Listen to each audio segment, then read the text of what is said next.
Arratsaldeon, bienvenidos a una nueva edición de Eusko Ikaskuntza.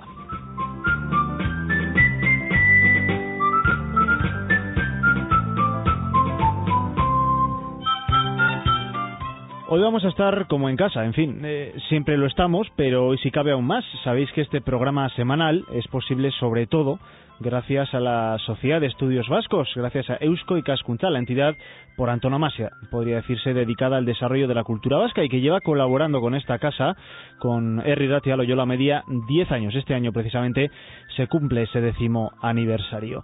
Tratamos, lo sabéis, diferentes temas cada sábado que, bueno, pues creemos que pueden ser de vuestro interés y que tocan generalmente aspectos muy cercanos a la realidad que vivimos en Euskadi, desde todas las perspectivas posibles. Además, hoy, sin embargo, lo que sí queremos hacer es detenernos un poco en ese trabajo que día a día realiza Eusko Ikaskuntza, y para ello, pues qué mejor que hablar con nuestras invitadas hoy del próximo congreso de esta entidad que se va a celebrar en noviembre de este año en Gasteiz, concretamente los días 18, 19 y 20.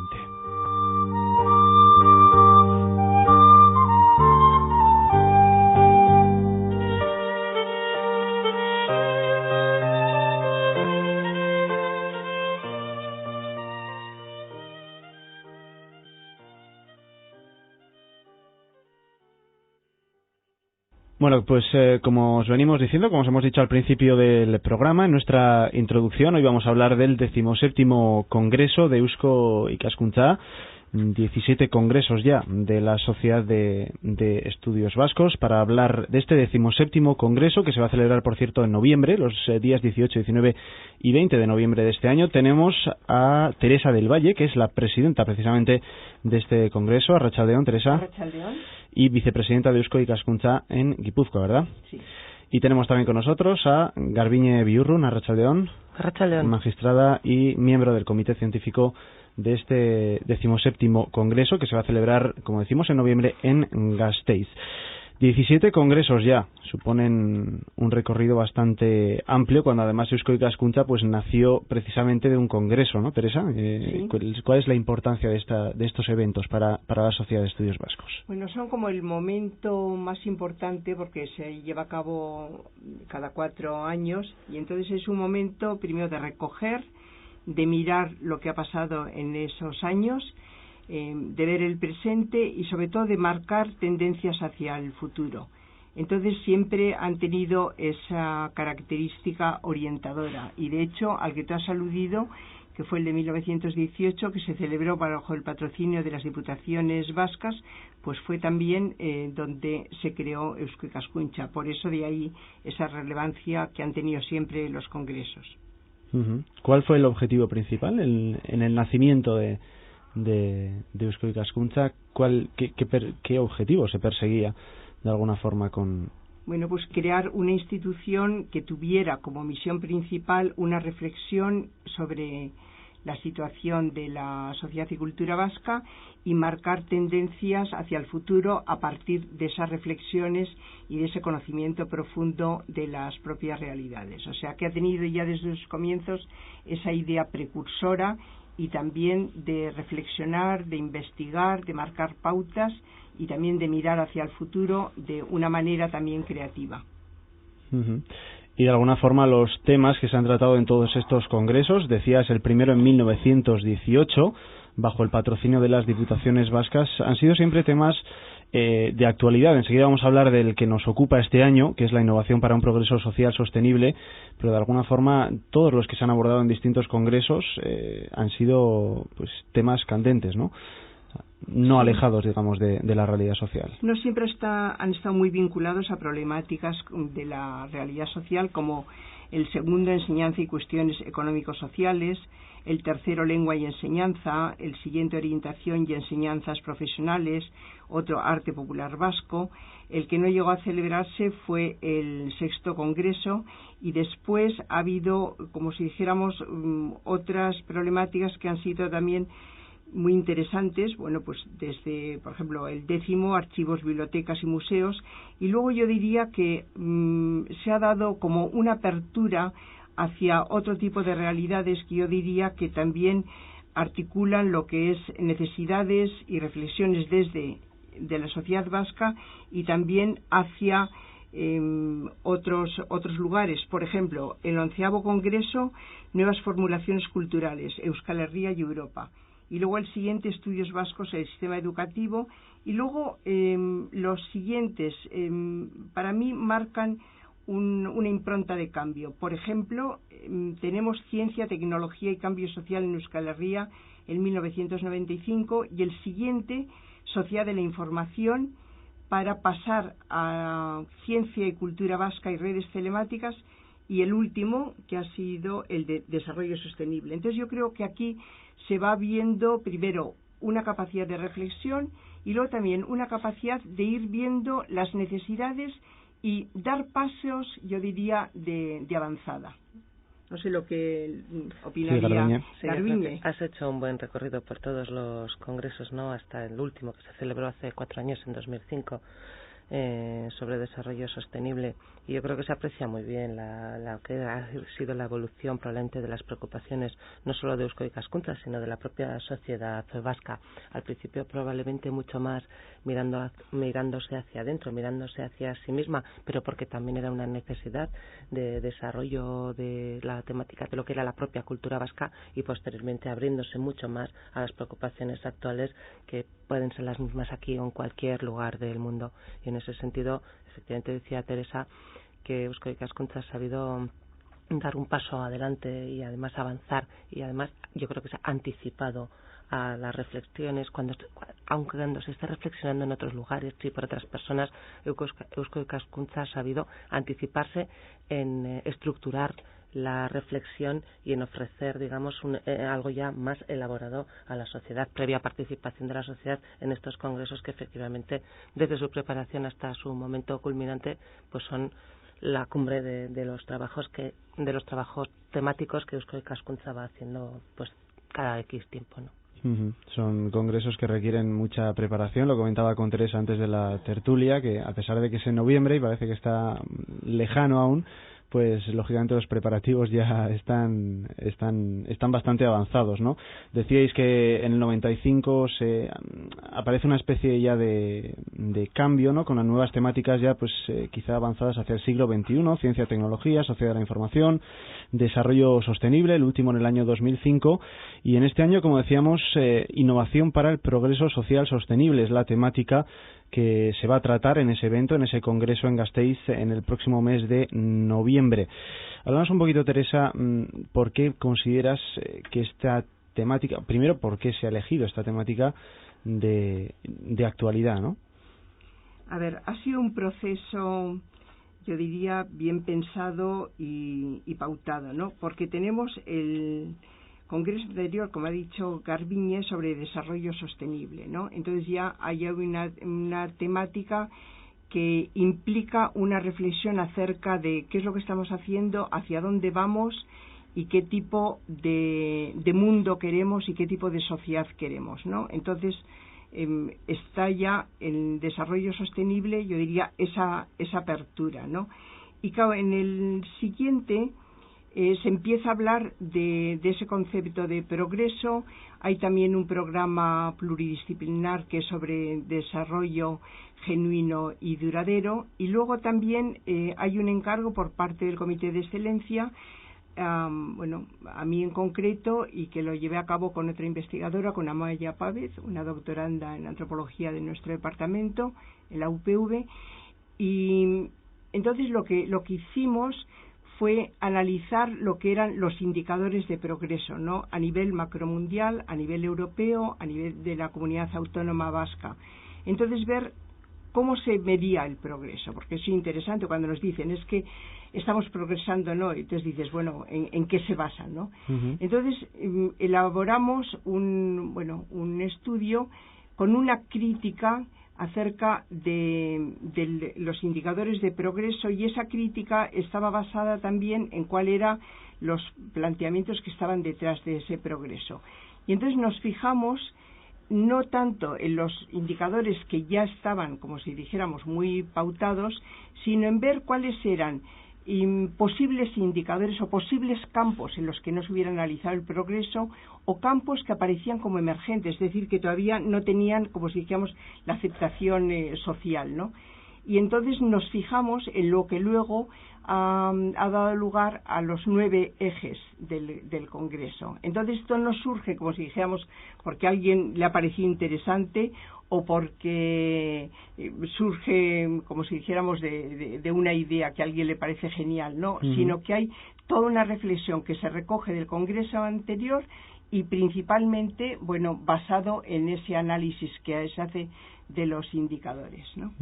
Porque quizá en otros congresos se ha tratado ya esa idea de progreso social, pero aquí se añade el concepto de sostenible, ¿no? De alguna forma, Garbiñe, no, de alguna forma estamos hablando o queremos hablar en el próximo congreso de cuál es el precio que se ha pagado por ese progreso social, ¿no? A costa de qué hemos progresado. Esa es un poquito la idea.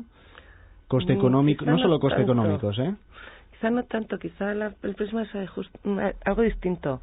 El congreso anterior, por ejemplo, fue el desarrollo sostenible, y cuando hoy se habla de sostenibilidad del desarrollo de una sociedad, de una cultura del mundo, de la globalidad del mundo, etcétera, estamos pensando más bien en clave medioambiental, en clave económica. Precisamente cuando se empezaron a hacer estos estudios de los que habla Teresa y hablar de los indicadores de progreso, se habla de progreso humano, de progreso social. Parecía que hablar siempre de desarrollo sostenible en términos económicos y medioambientales manifestaba unas carencias importantes respecto a lo que es el avance y el progreso de las personas y de las sociedades en las que las personas nos hallamos inmersas. Y eso es lo que creíamos que faltaba. Y eso es lo que queríamos hacer, lo que hemos querido hacer con el Congreso. ¿Cómo innovar para de verdad lograr un desarrollo sostenible, pero a nivel personal, a nivel social, a nivel humano, a nivel social? Eso yo creo que es un poco la clave del Congreso. Y los indicadores, que han luego sido los ejes nuevos del Congreso, a los que nos referiremos, efectivamente creemos que revelan áreas relevantísimas para lo que es el progreso personal y social y humano, en definitiva, sostenible. Hablamos, por ejemplo, de derechos humanos. Sí, pero sin hablar así de ellos. Teresa lo sabe muy bien. Sí, verdaderamente los derechos humanos estarían como un referente continuo, ¿no? Pero lo que se ha delimitado son más bien, bueno, nosotros les hemos llamado ejes, de los que luego también pueden surgir nuevos indicadores o nuevas reflexiones para nuevos indicadores, ¿no? Entonces, siguiendo también el comentario que ha hecho Garbiñe, me parece importante que en este congreso, desde luego, las personas, en cuanto a individualidades y en cuanto colectivos, en cuanto generadores también de vida individual, pero de vida social, están en el eje del congreso. Y esto yo creo que es muy, muy importante. Y si pensamos también en lo que son los ejes, pues yo creo que dan una buena idea, porque innovación desde luego estaría como eje y también estaría como transversal. Es decir, que la innovación no la estamos viendo de una manera separada, sino que en todos los salpica ejes, un poco exactamente, al resto. Y también puede ser como temática, pero también puede ser como manera de presentar las cosas en el Congreso. Entonces la innovación va a estar también en esa medida muy presente, ¿no? Decimos de una temática que también requiere tiene sus implicaciones, porque bueno, de alguna forma hay muchos actores, ¿no?, implicados en este escenario. Está la ciudadanía de a pie, están los distintos colectivos implicados, las administraciones, tanto estatales como supraestatales, y también pues, agentes sociales y económicos. ¿Cuál es un poquito el papel de cada uno de ellos a la hora de abordar esto? Bueno, pues Eusko Ikaskuntza ya reúne dentro de sí misma todos estos agentes, todas estas personas y colectivos que mencionas, pero también han tratado de estar presentes de alguna manera en lo que es el comité científico, y después, sobre todo, van a estar presentes en lo que va a ser el desarrollo del Congreso, y están presentes ya. El Congreso se va a desarrollar en 3 días del mes de noviembre, pero el Congreso se está desarrollando ya. No van a ser solo esos 3 días, y se están produciendo ya colaboraciones, aportaciones, sugerencias desde desde el momento de la iniciación de la idea, porque ya el propio diseño de cómo se va a plasmar el Congreso en el mes de noviembre ya ha sido muy participado, tremendamente participado por colectivos. Todas las áreas de Eusko Ikaskuntza han sido participadas, han sido partícipes, diversas personas, etcétera, artistas. Ha habido una grandísima colaboración en el diseño y va a haberla en los contenidos también, de manera que yo creo que en ese sentido ha sido muy amplio y se ha tratado de que sea muy amplio. La web está funcionando desde hace tiempo, en fin, Teresa como presidenta podrá aún más. Bueno, en esto yo diría que ha sido muy importante la visión también del comité científico, ¿no? Porque desde el comité científico hemos asumido desde el comienzo que no éramos los que íbamos a marcar las pautas de las temáticas, de cómo se iban a presentar la dinámica, ¿no? Entonces, de hecho, se abrió ya hace pues casi un año a la participación de todas las personas, como Garbiñe ha dicho, de los socios y socias de Eusko Ikaskuntza, que somos más de 3.000. Y dentro de los socios y socias hay también instituciones que pertenecen a esa sociedad. Entonces se pidió a todo el mundo que marcara las formas de participación. Entonces de ahí surgió pues que propuestas de mesas de comunicaciones o de mesas redondas, o surgió también la idea de actividades artísticas, o también de exposiciones, o de talleres, o de redes. Quiero decir que lo abrimos y entonces la gente empezó a facilitarnos propuestas. Luego todas esas propuestas ya pasaron al comité científico, las fuimos debatiendo, las fuimos estudiando, las fuimos también agrupando, y luego ya se volvió otra vez a todo el colectivo a presentar las propuestas para que a su vez las distintas personas dijeran, bueno, pues a mí me interesa participar en esa mesa de comunicaciones, o me interesa participar con un póster, o igual con una exposición, o con una expresión artística. Entonces, toda esa dinámica que ha aludido Garbiñe, pues ha estado ya plasmándose y siendo efectiva a lo largo ya de más de un año, ¿no? Y el objetivo del Congreso, de alguna forma, porque el Congreso en realidad es un medio, ¿no? Sí. No es un fin en sí mismo. ¿Cuál sería, en ese sentido, el objetivo del Congreso de cara a poder, no sé si influenciar o por lo menos abrir una reflexión en cuanto a futuras políticas económicas, medioambientales o sociales, ¿no? Sostenibles? Sí, bueno, pues es de esperar que con todas las aportaciones que ya se están produciendo, con las que se van a aportar en el diseño del Congreso, al que luego nos referiremos, ahí se va a plasmar de alguna manera toda la reflexión que desde hace tiempo está haciendo ya mucha gente, y no solo la reflexión individual de cada gente, de cada persona o de cada grupo, sino que en el Congreso se producirá una importante interrelación entre todas las ideas, todas las aportaciones, a través de la puesta en común, pues de todos los estudios que a través de las ponencias, algunas, y las comunicaciones u otras manifestaciones de expresión se van a dar allí.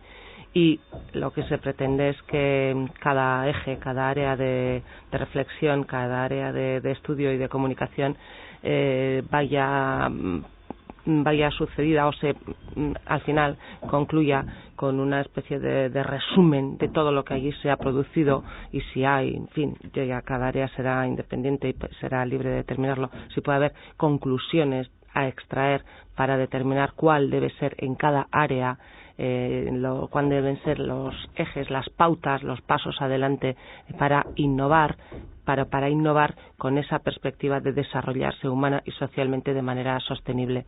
Y lo que es de esperar es que efectivamente eso en el Congreso, a través yo creo que va a ser un Congreso muy dinámico y muy interesante en ese sentido, de la puesta en comunicación de tantas personas y de tantas ideas, pues saquemos efectivamente ideas que en algún momento serán más vinculadas, más interrelacionadas, en otro caso igual pueden quedar más deslavazadas como ideas sueltas. En fin, el propio dinamismo del Congreso lo dirá, pero nosotros lo que vamos a tratar desde Eusko Ikaskuntza y desde este Congreso es de aportar definitivamente ideas a esta materia. Digo definitivamente hasta ese momento, y eso va a ser, yo creo, un punto solamente de partida. Cuando tengamos eso escrito y lo podamos ofrecer a la sociedad vasca, en principio será un punto de partida para poder caminar hacia esa meta de ese desarrollo social sostenible. Pero el Congreso será realmente el que marque la pauta de cómo va a terminar.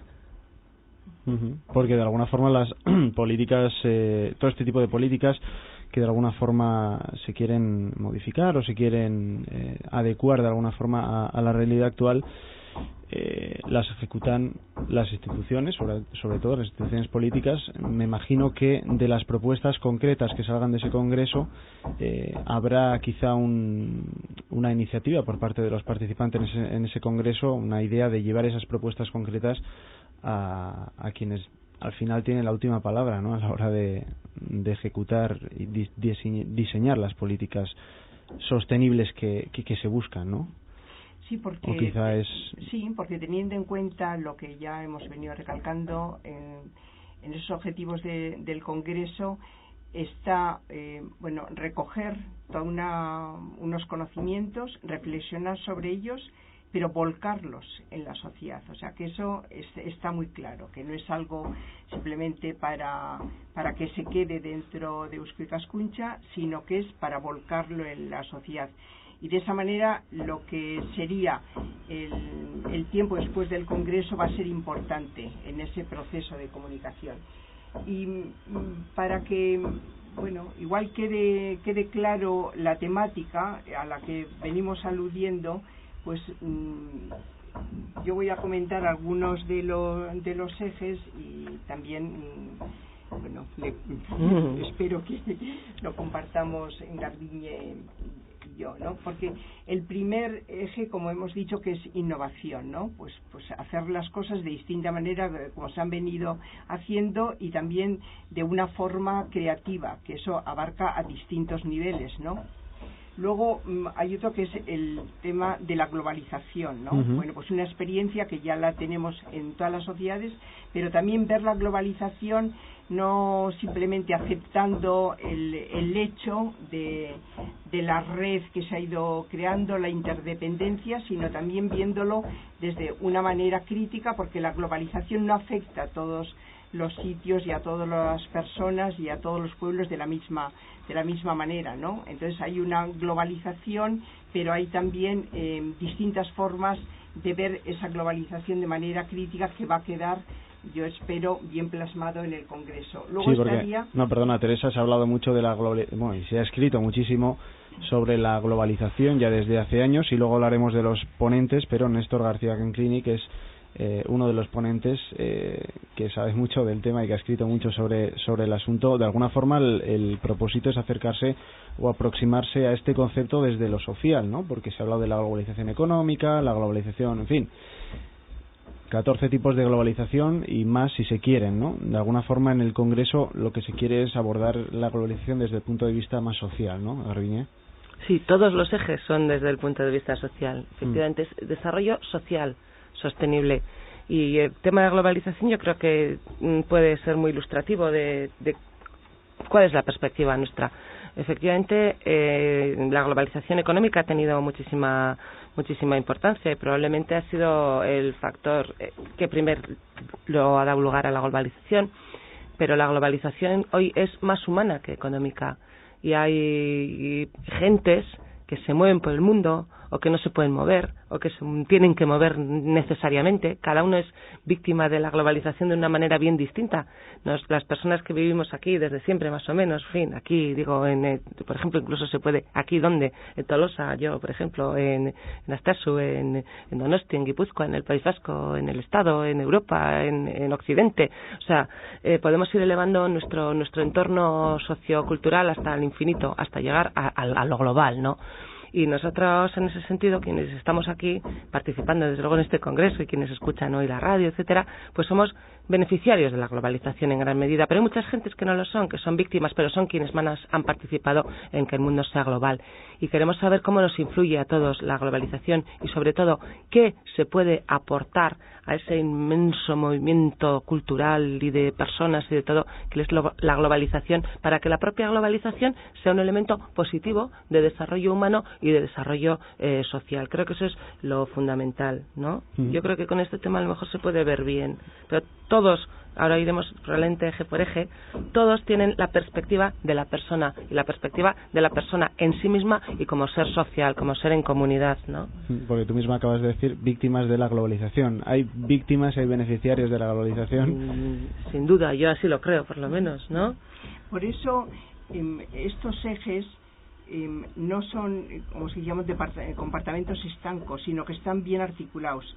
Se puede ver lo que ha dicho Garbiñe con otro eje que es el de sociedad solidaria, ¿no? Entonces, claro, aquí hay una reflexión acerca de cómo se redistribuyen los bienes y cuál es la idea de los bienes compartidos y cómo la globalización tiene que verse con esa dimensión, los que afectan y los que son afectados, porque, por ejemplo, la sociedad vasca es afectada por la globalización. Por ejemplo, temas de deslocalización, evidentemente, sería un ejemplo, pero al mismo tiempo nosotros también afectamos a esa globalización y muchas veces la afectamos de manera positiva y también de manera negativa, Claro, desde el punto de vista económico o de redistribución de bienes o de riquezas. Entonces este sería otro eje, como se puede ver, está ya muy articulado con globalización.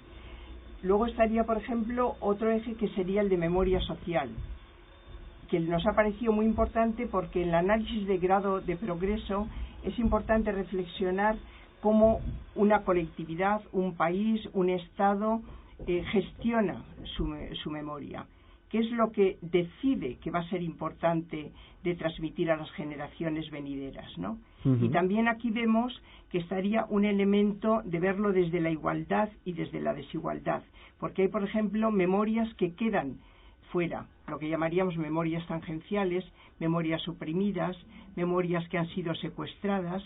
Entonces, esto sería importante a verlo. Lo mismo que sería la memoria de la igualdad en la que incorporar a los colectivos más desfavorecidos y también, por ejemplo, la memoria de la igualdad teniendo en cuenta el devenir de las historias de hombres y de mujeres. Pero a mí me gustaría que Garbiñe comentara, por ejemplo, sobre el tema de la tensión social, que es uno de los ejes que están también dentro de esta panorámica de la temática del Congreso. Sí, porque la tensión social, cuando escuchas tensión social, en principio te viene a la cabeza algo negativo. No sé si... Sí. Sí, y eso precisamente es algo a lo que las personas que componemos el comité científico, eso es lo que hemos tratado de abordar un poco, o por lo menos de frenar esa primera tentación de equiparar la idea de tensión a la idea de algo negativo. Creemos, desde luego, hemos partido de una idea. Todos los ejes parten de una idea, de una priori que tiene la comisión científica y quienes han aportado algo para construir algo, ¿no? Creemos que la tensión, desde luego, es absolutamente inherente a todas las sociedades, a las vidas en comunidad. La tensión social, las tensiones sociales se generan por las energías que surgen entre fuerzas que se contraponen y que en un momento dado se activan interna o externamente. Y efectivamente la tensión social en muchas ocasiones, desgraciadamente, probablemente en demasiadas ocasiones, se manifiesta de una manera negativa y de una manera destructiva, pero afortunadamente también somos conscientes de que la propia tensión social en otras ocasiones, quizá menos o menos visualizadas, se puede manifestar, se puede expresar o exteriorizar de manera positiva, de manera crítica y de manera creativa. Y lo que el Congreso pretende es no solamente resaltar y desde luego destacar esa posibilidad de que la tensión se manifieste de manera positiva, crítica y creativa, sino además potenciar esa posibilidad y dar lugar a reflexionar acerca de la posibilidad de transformar realmente socialmente energías que podían ser destructivas y negativas en energías positivas para solucionar focos de tensión, para solucionar conflictos, problemas en los que convergen ideas contrapuestas de solución. Se trata de identificar cuáles son las fuentes de esas energías o de esas manifestaciones de tensión en el sentido creativo y desde luego traerlo mucho al propio conflicto que la sociedad vasca vive. En este sentido no pretende la Comisión que en el Congreso se aborde la tensión social como algo tan etéreo, tan genérico probablemente como yo lo estoy haciendo ver. Se quiere traer esas ideas sobre tensión social, que son unas ideas absolutamente envidiables y absolutamente apetitosas, de alguna manera por decirlo, a lo que es el conflicto que está generado desde hace demasiado tiempo en esta sociedad. Y en ese sentido es lo que la Comisión va a tratar también de aportar en el Congreso como una expresión importante de ideas contrapuestas en un momento determinado. De concretar de alguna forma, ¿no? Porque, bueno, enseguida volvemos a los ejes, pero decías que en el Congreso no se va a tratar quizá de forma tan etérea. A veces los congresos tienen estas cosas que duran 3 días y hay muchas ponencias, hay muchas, en fin, mesas redondas, y las cosas a veces no da tiempo o no hay posibilidad de tratarlas de una forma concreta, ¿no? Y se queda en generalidades, ¿no? Entonces quizás esa es de alguna forma igual alguna de las debilidades. Otros ejes que no hemos comentado, la calidad de vida, el equilibrio entre los intereses individuales y colectivos, ¿no? ¿Y qué relación existe entre, por ejemplo, Teresa, la calidad de vida y la innovación? Bueno, el punto de partida sería el ver la calidad de vida de una manera amplia, que definida como una condición de bienestar de las personas, pero no solamente en su dimensión biológica o fisiológica, sino también psíquica, social y política, y que realmente pueden alcanzarse por las capacidades humanas que tenemos, tanto a nivel individual como colectivamente. Pero también aquí la innovación sería el reflexionar también sobre ese equilibrio, respeto y reconocimiento de todas esas dimensiones que entran en la calidad de vida, y ver también cómo se puede crear un equilibrio, ¿no? Entonces, es también salirse de muchas veces vincularlo simplemente a lo fisiológico o también vincularlo a lo económico, o sea, calidad de vida como la culminación de todas las expectativas de la sociedad, del desarrollo, de un bienestar principalmente con valores muy economicistas, ¿no? Entonces yo creía la innovación es verlo en esa interrelación de distintos factores, la calidad de vida, y también descubrir cómo muchas veces aspectos que han quedado como oscurecidos por el énfasis que hemos puesto en calidad de vida con bienestar económico, y descubrir que hay otro tipo de valores y otras formas de expresión que son muy importantes para ese concepto armónico de calidad de vida, ¿no? Y luego está, Garbiñe, esta te toca a ti, la justicia, por motivos obvios, de alguna forma la respuesta, ¿no?, de la administración a las demandas ciudadanas, y aquí, claro, podríamos entrar a valorar cuáles son esos tiempos de respuesta a la ciudadanía, cuál es el lenguaje utilizado, a veces demasiado incomprensible, ¿no?, para el ciudadano medio, es el lenguaje específico de la justicia, la problemática, o más que problemática, la dicotomía entre lenguas, ¿no?, la cooficialidad de lenguas que tenemos aquí en Euskadi. De alguna forma todo eso se pretende abordar en el Congreso, ¿no?, en cuanto a ese aspecto, ese eje de la justicia. Yo creo que la justicia va a tener tiene un espacio importante en este Congreso. De hecho, es uno de los 9 ejes, pero además yo creo que va a estar presente en algún otro eje, como por ejemplo en el de memoria, se me ocurre que puede ahí estar presente, ¿no? No olvidemos que si un problema tenemos de cierre de lo que ha sido una terrible etapa histórica llena de injusticia, de dolor de nuestro país, de nuestra sociedad, ha sido precisamente el de cómo desde la justicia dar respuesta a esos problemas de memoria y esos problemas de injusticia, algo que todavía no se ha sabido resolver, pero que en otros lugares también se está haciendo. Hay problemas de justicia transicional en los Balcanes, en fin, en Argentina y donde queramos verlo.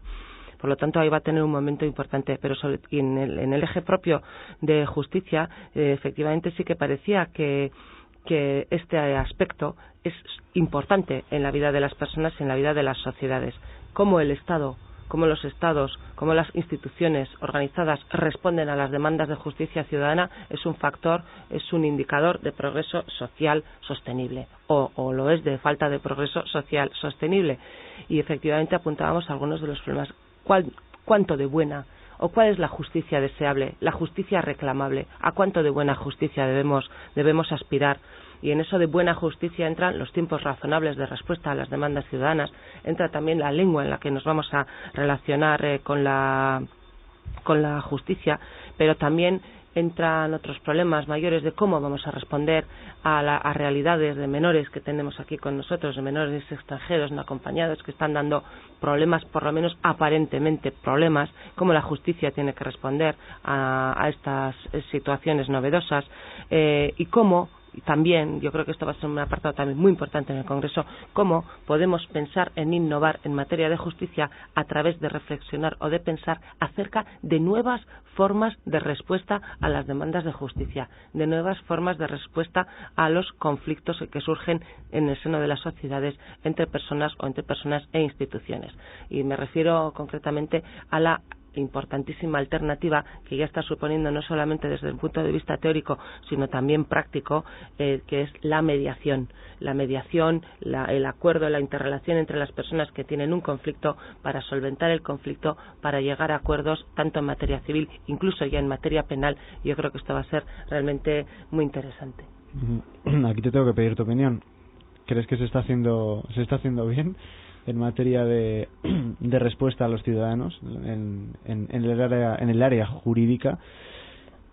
Yo creo que queda muchísimo. ¿O la sociedad va todavía muy por delante de la justicia en este sentido? Yo no sé quién va por delante o quién va por detrás, pero lo cierto es que parece que hay un cierto desencuentro y que la respuesta de la justicia institucional, me voy a referir a lo que es la justicia institucional, la administración de justicia, el Poder Judicial, es una respuesta realmente que se aleja bastante o está bastante distante de lo que es una justicia deseable para que el ideal de justicia, pero de acuerdo a claves constitucionales, el ideal de justicia como tutela efectiva, que es lo que dice la Constitución, sea real.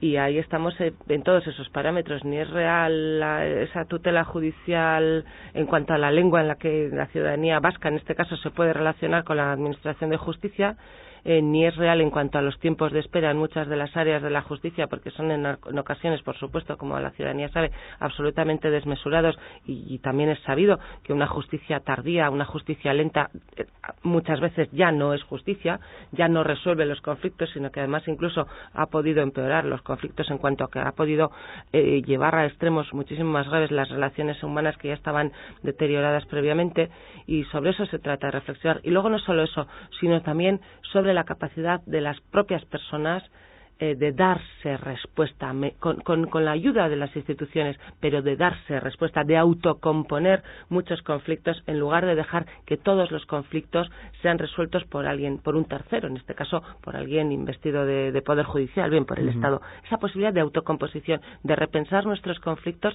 de trabajar por ellos y de darnos una respuesta. Os voy a poner un ejemplo muy simple pero muy bonito sobre lo que es esto, sobre cómo siempre vamos a resolver nuestros conflictos. Si Teresa y yo tuviéramos uno, lo vamos a resolver ella muchísimo mejor que si tú, Sergio, nos lo fueras a resolver, de verdad. Mira, hay una madre que tiene una naranja y la madre tiene 2 hijas o 2 hijos, y cada una de las hijas o hijos le dice: amá, necesito una naranja. La madre solo tiene una. ¿Qué hace una madre si no habla con nadie?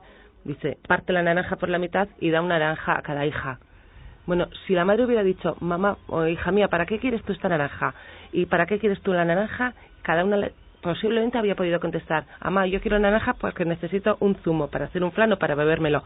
Y la otra podría haber dicho: mamá, yo quiero una naranja porque necesito su corteza o su cáscara porque quiero hacer un bizcocho rallando la corteza. Probablemente, si se hubiera hablado previamente, la única naranja habría satisfecho las necesidades de las 2 hijas al 100%. Como no se habló, cada una solo tuvo el 50% de la naranja. Esto es un ejemplo de cómo la mediación, cómo la autocomposición puede dar pasos adelante en la satisfacción, incluso egoísta, de los propios intereses. Y desde un punto de vista práctico, incluso se acabaría con la saturación de la justicia, ¿no?, que se está viviendo hoy en día, o no lo calificarías así. Pudiera ser que resolviera además eso, pero yo no creo que ese es el principal, la principal finalidad, efectivamente.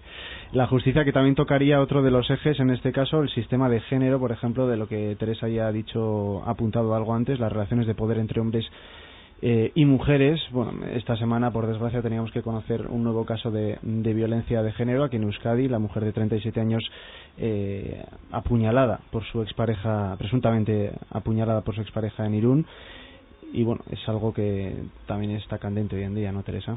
Sí, porque desgraciadamente está muy muy candente, ¿no? Y yo siempre digo que el mejor día sería cuando esa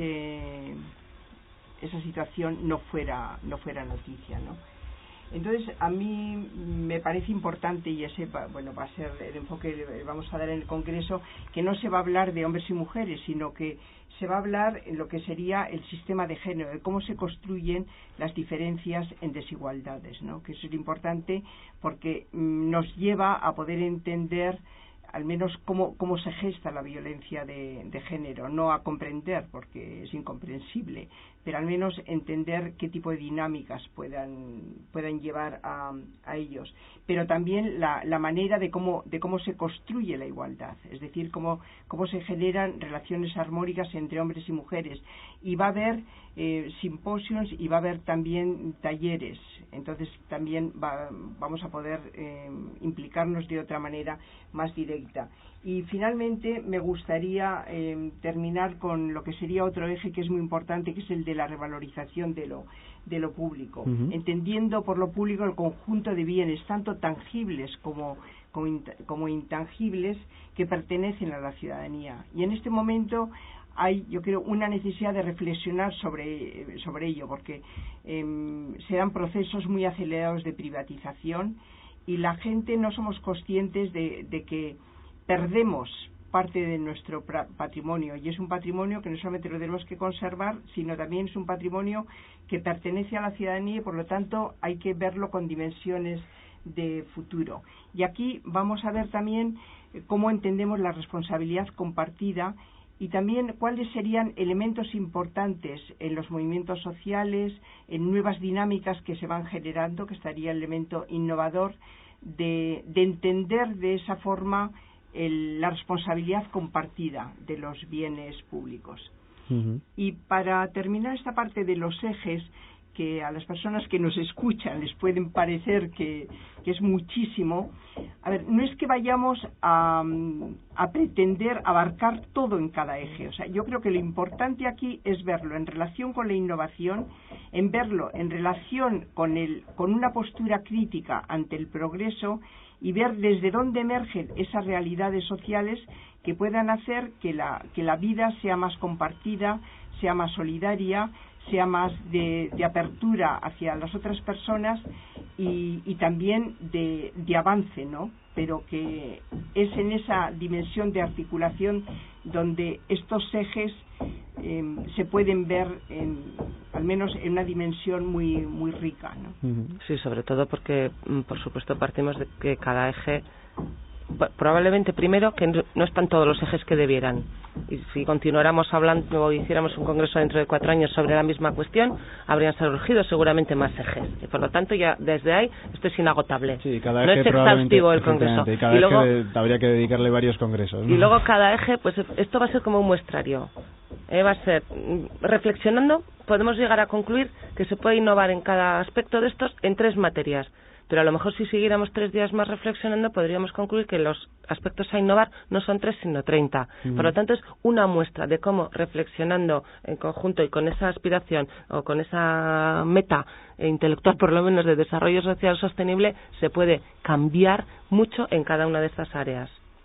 Sí, claro, porque después del Congreso Eusko Ikaskuntza sigue trabajando y me imagino que todas las conclusiones que se extraigan del Congreso van a servir, ¿no?, para seguir reflexionando y elaborando todos estos ejes que se van a analizar con una gran diversidad de formatos. No sé si nos puedes explicar, Teresa, un poquito las ponencias que van a tener lugar. Antes hemos hablado de algunos ponentes, las comunicaciones, que por cierto hay que decir que todavía está abierto el plazo para enviar comunicaciones, concretamente, si no me equivoco, hasta el 30 de mayo, ¿verdad? Exacto, sí. Hasta el 30 de mayo se pueden enviar comunicaciones. De alguna forma, desde aquí, desde Rey Ratia, un llamamiento a todos aquellos agentes sociales implicados para que puedan participar en este congreso, ¿no? Pero Teresa, como decíamos, explícanos un poquito en qué van a consistir estos formatos, estas conferencias, ponencias o presentaciones también de libros, me parece que va a haber, ¿no? Sí, exacto, sí.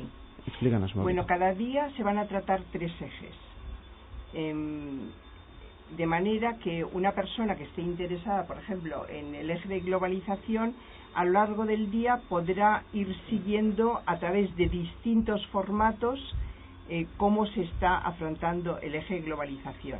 pero también si le interesa pues puede ir al eje de calidad de vida y al eje de memoria social, O sea, cada día va a haber 3 ejes.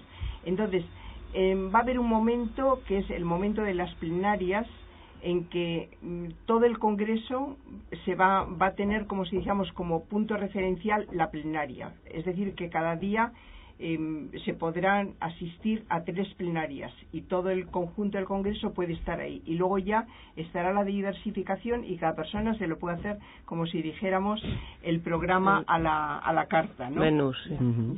Entonces, eso es importante respecto a la estructura del Congreso. Entre los ponentes de las sesiones plenarias, pues tenemos a especialistas, como al que te has mencionado, el antropólogo Néstor García Canclini, en el tema de globalización.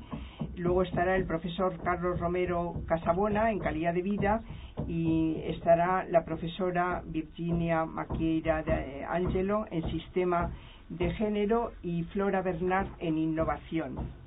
Sí, y hay más gente para los otros ejes, claro. Por ejemplo, para tensión social está Michael Warchowski, yo no sé si lo digo bien, es un analista de origen polaco, judeo-israelí. En memoria social está alguien de mucho más cerca, está Andu Ángel Lerchundi.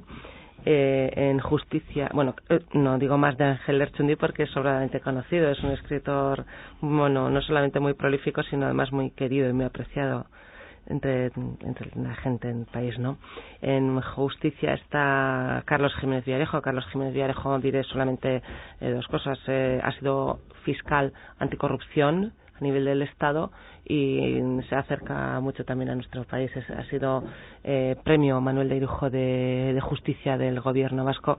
Es una persona de progreso y sobre todo es una persona pensante y repensante sobre la justicia y sobre la justicia como factor de desarrollo social.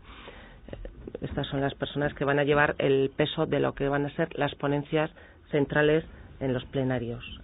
Y quienes van a dirigir el Congreso, como decíamos, se eligió un comité científico que abarcaba muchas disciplinas. Lógicamente, como les hemos dicho, pues Garbiñe, tú estás dentro de ese comité científico. Presentándonos un poquito algunos nombres de este comité. Bueno, pues yo voy a presentar solo a su presidenta, para que luego, porque está aquí, y luego dejaré a su presidenta que presente, o que por lo menos mencione al resto. Bueno, pues su presidenta del comité científico es Teresa del Valle, es una miembro destacada desde luego de Eusko Ikaskuntza, ya se ha dicho antes que es la vicepresidenta en Guipúzcoa, pero es una catedrática, ahora emérita, pero bueno, catedrática de Antropología Social de la Universidad del País Vasco.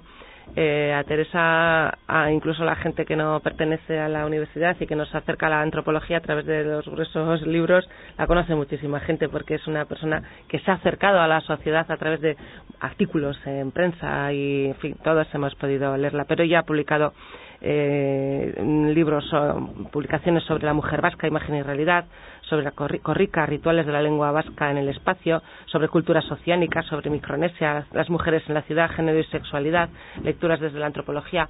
Es una, como digo, una grandísima antropóloga, no solo una gran investigadora, sino a mí me parece esto también muy importante para el gran público, para toda la ciudadanía.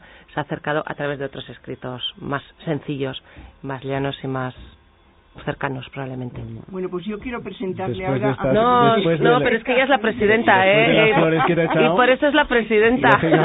Es la presidenta, por eso, y presidenta solo hay una. Bueno, yo quiero presentar a Garbiñe Bjurrimun, a quien muchísima gente también le conoce. Sí, una cara conocida además. Y a través de los medios de comunicación. Bueno, licenciada en Derecho por la UPV, profesora de dicha universidad, jueza en el Juzgado de Primera Instancia de Instrucción de Tolosa, magistrada desde 1989 de la Sala de lo Social del Tribunal Superior de Justicia de la Comunidad Autónoma Vasca desde 1988, y yo diría que Garbiñe, bueno, pues también representa lo que es una dimensión de la función pública que es tan importante por lo que hemos visto antes, y también esa cercanía que se da a través de los medios de comunicación.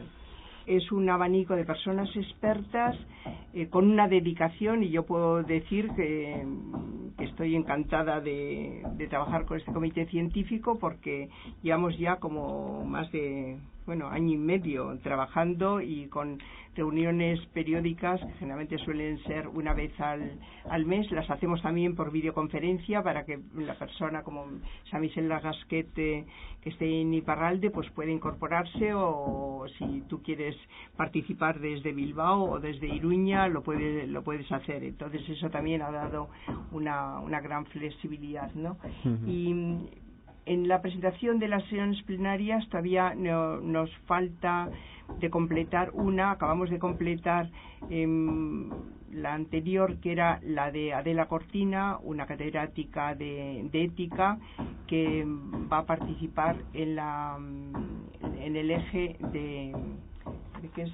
calidad de vida. Bueno, no es Yo tampoco ahora lo recuerdo.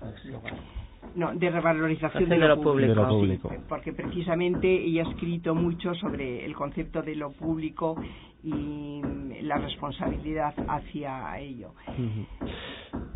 Comité de nivel, habrá que decir. Sí, porque luego tenemos otras 4 personas que ya son personas que de nivel internacional, pero que no participan, como si digamos, directamente en todo este proceso, pero son personas que desde un primer momento han avalado el Congreso con su responsabilidad y con su buen hacer. Eso lo dejamos para otro día, porque no hay que decirlo hoy todo.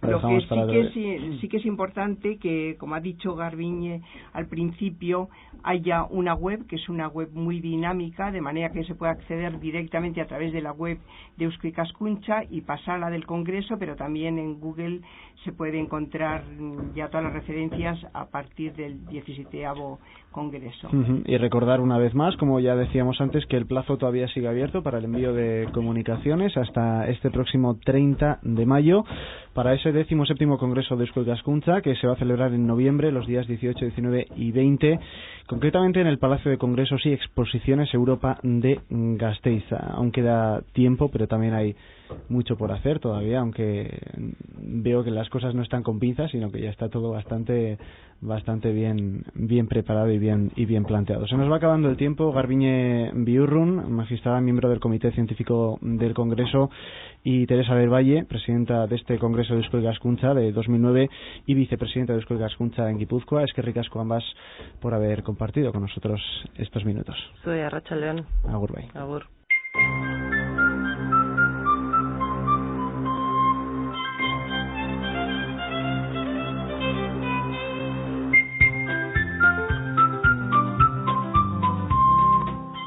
Bueno, pues nos vamos acercando ya a las 4 en punto de la tarde, hora de echar el cierre por hoy, pero antes recordaros las 2 vías de contacto con este programa. Por un lado, la página web de Eusko Ikaskuntza, www.eusko-ikaskuntza.org, o bien, como sabéis, a través de nuestro correo electrónico euskoikaskuntza@herri-irratia.com. Lo dicho, nos vemos la próxima semana. Aio.